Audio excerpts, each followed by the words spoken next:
Santa Feans will have to decide which historic markers they find offensive. News 13's Francesca Washington has the list of what they want your opinion on. Everyone has different opinions on how to honor the city's Spanish and Native American roots, but the list goes beyond just those two cultures.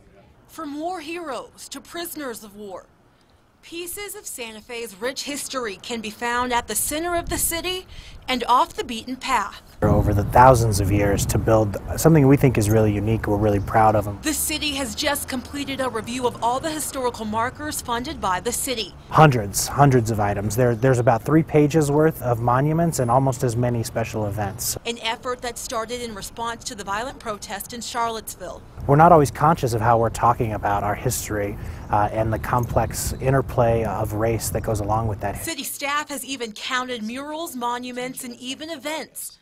The majority of the list is rooted in Native American and Spanish culture. Some have already been at the root of controversy, like the statue of Don Diego de Vargas and the entrada at the Fiesta de Santa Fe.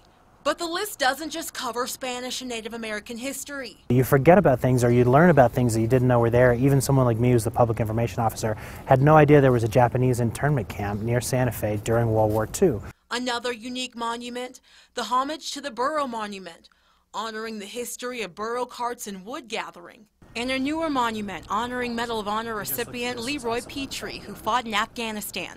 The city made sure to include them all. We weren't trying to make any sort of any judgment calls whatsoever. We were trying to cast as wide a net as possible from as unbiased a stance as possible. Instead, they want honest feedback from the community. I think the intention is to be more conscious of the way we tell our story, the way we celebrate our history. City officials say it's too early in the process to talk about removal of any of these monuments. They'll be taking input from residents through the end of the year. Francesca Washington, KRQE News 13. No public comments will be available until next year when the final report is presented to the City Council. We have a link to the list over at krqe.com.